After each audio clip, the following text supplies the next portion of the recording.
নমস্কার বন্ধুরা, আশা করি মা তারার কৃপায় আপনারা সকলেই ভালো আছেন। আমিও মা তারার কৃপায় ভালোই আছি।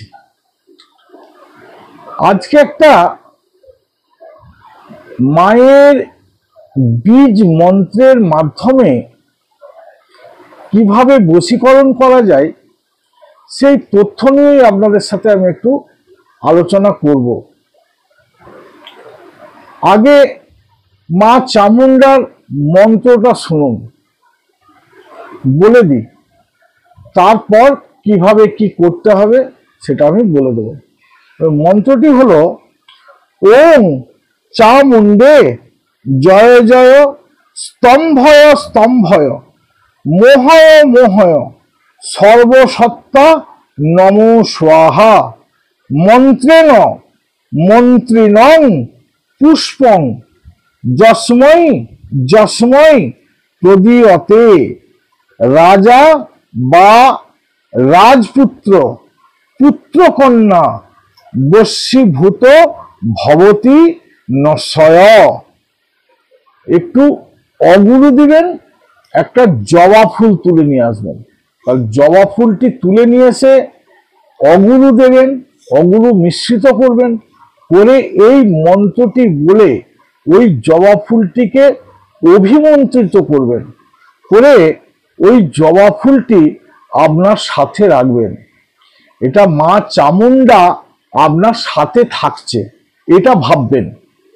তাহলেই দেখবেন আপনার দিকে যে তাকাবে বা যে আপনার সাথে কথা বলবে বা আপনার শরীরের সাথে কেউ টাচ করলো, দেখবেন সে বশীভূত হয়ে যাবে।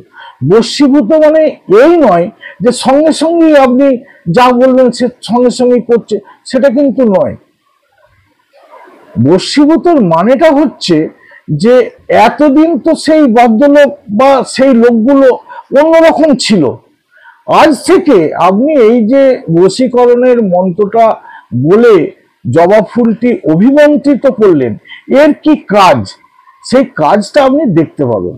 কি না, ধীরে ধীরে আস্তে আস্তে দেখবেন আপনি যেটা বলছেন আপনার কথাটা সে মানছে বা বুঝতে চেষ্টা করছে বা আপনার কথাটা শুনছে।